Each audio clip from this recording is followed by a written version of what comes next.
हिंदू धर्म में विजय और बुराई पर अच्छाई की जीत का प्रतीक है दशहरा। भगवान विष्णु के अवतार श्री राम ने 10 सिर वाले राक्षस राजा रावण का वध किया था, जिसने श्री राम की अर्धांगिनी सीता का अपहरण किया। दशहरे का नाम संस्कृत शब्द दशा यानी 10 और हरा यानी हार से लिया गया है। हिंदू धर्म के अनुसार बुराई पर अच्छाई का प्रतीक दशहरा हिंदू कैलेंडर के हिसाब से सितंबर अक्टूबर में अश्विन के महीने के 10वें दिन मनाया जाता है।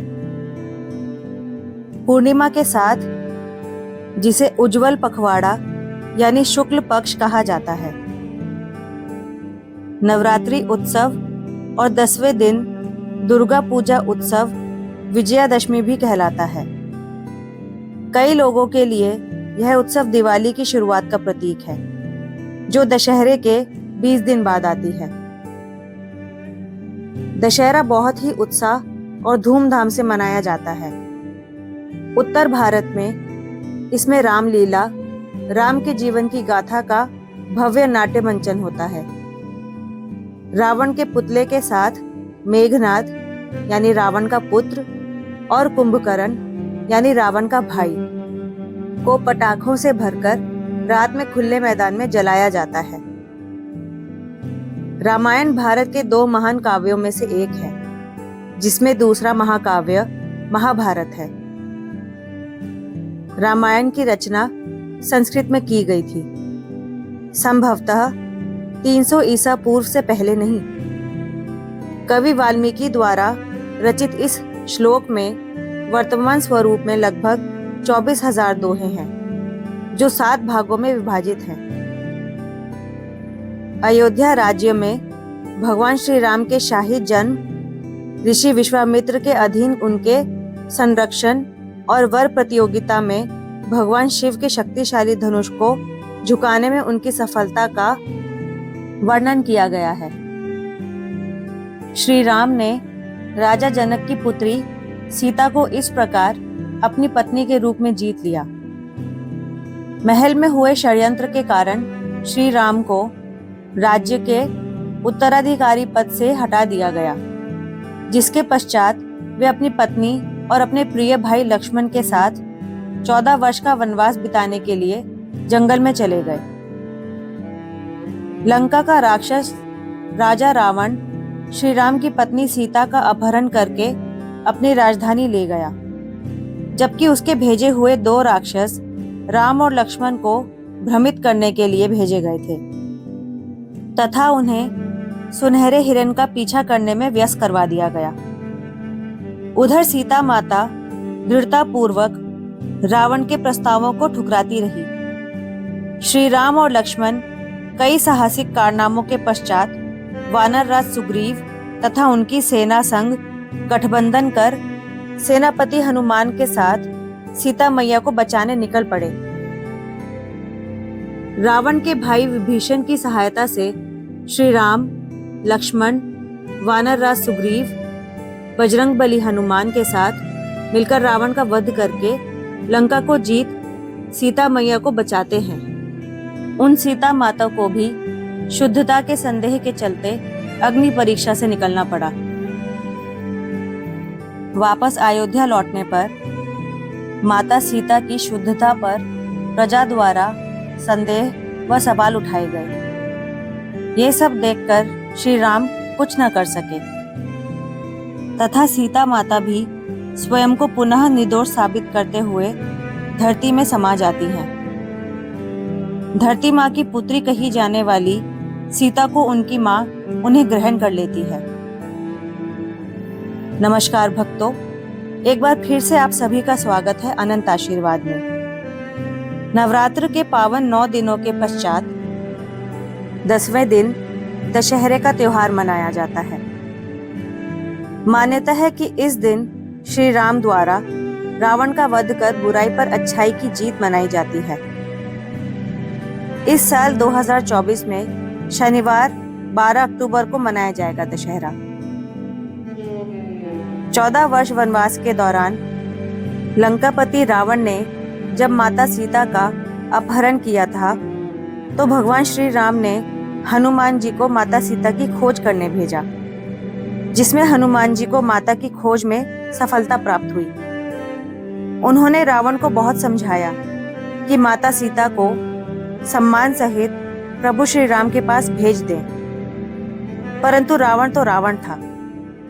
हनुमान जी के लाख समझाने व उसमें छिपी चेतावनी को रावण समझ नहीं पाया या समझना ही नहीं चाहता था, और ऐसा ना करके रावण ने अपनी मृत्यु को निमंत्रण दे डाला।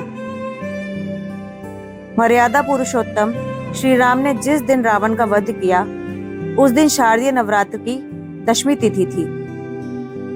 राम ने 9 दिन तक माँ दुर्गा की उपासना की और फिर 10वें दिन रावण पर विजय प्राप्त की।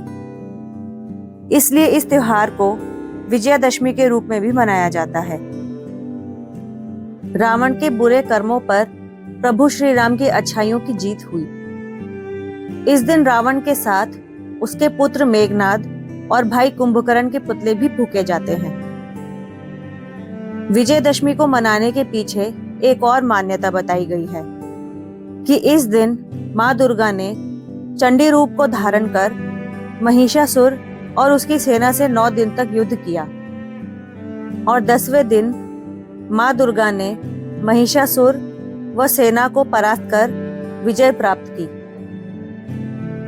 इसलिए भी शारदीय नवरात्र के बाद दशहरा मनाने की परंपरा है। इसी दिन माँ दुर्गा की मूर्तियों का भी विसर्जन किया जाता है।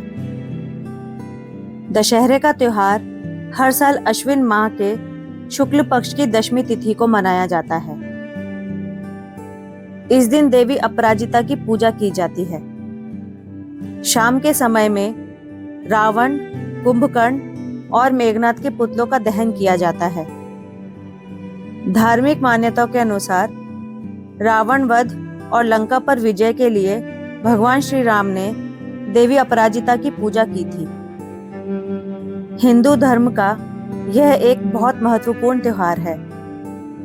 इसी दिन श्री राम ने रावण और माँ दुर्गा ने महिषासुर का वध किया था, इसलिए इसे दशहरा अथवा विजयदशमी कहते हैं। हिंदू वैदिक पंचांग के अनुसार अश्विन मास की दशमी तिथि की शुरुआत 12 अक्टूबर सुबह 10:58 से होगी और दशमी तिथि का समापन 13 अक्टूबर सुबह 9:08 पर होगा। दशहरा पूजन के शुभ मुहूर्त की शुरुआत दोपहर 2:03 से लेकर 2:39 तक रहेगी।